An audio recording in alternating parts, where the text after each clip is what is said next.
Yan, update sa ating project. Ayan. Bali, nasanding sealer ko na siya. Pamount ko na siya. Bali, itatap coat ko na lang na fully retain. Yung hulihan, yung pat up. Easy lang siya ang ginawa ko. Ayan. Sanding sealer pa lang yan. So ito dati ay CO2. Ayan. Ito yung bat nya. Pinutol ko siya dito. Ayan, nilagyan ko siya ng offset. Tapos regulator tsaka tangke. Ayan. Tapos may scope. Bali old model to na Tasco. Ayan, hindi naman siya kalidad pero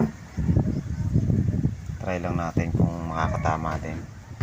Bago yung barrel nya hindi gaanong maganda, 24 inches.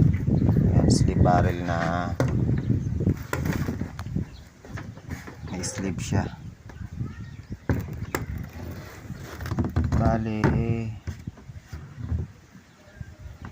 yung output nya ay ano lang nire-reading nya ay 16 PSI.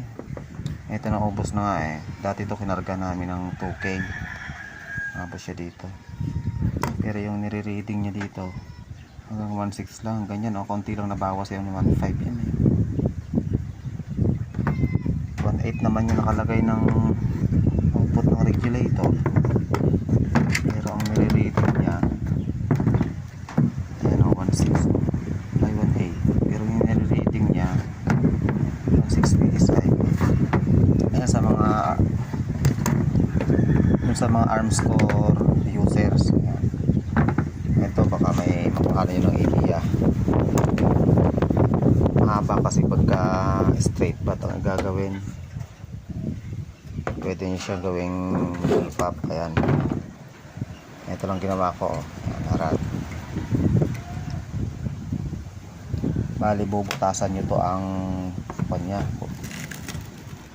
nakalak sa body. Yan ang bubutasan nyo.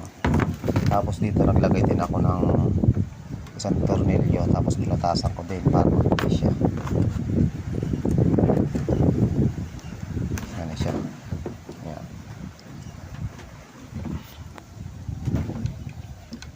Malambot lang din siya. Tapos ito PVC lang din ito. Ayan, kagaya nito ginawa ko lang din. Ayan, DIY lang siya.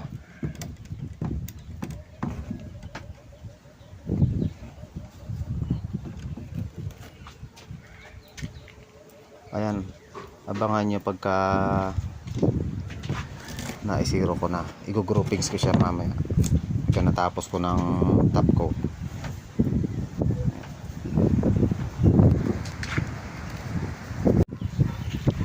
Ayan na siya, na-zero na. Ayos, patama 30 meters nagpipelet na pellet din siya.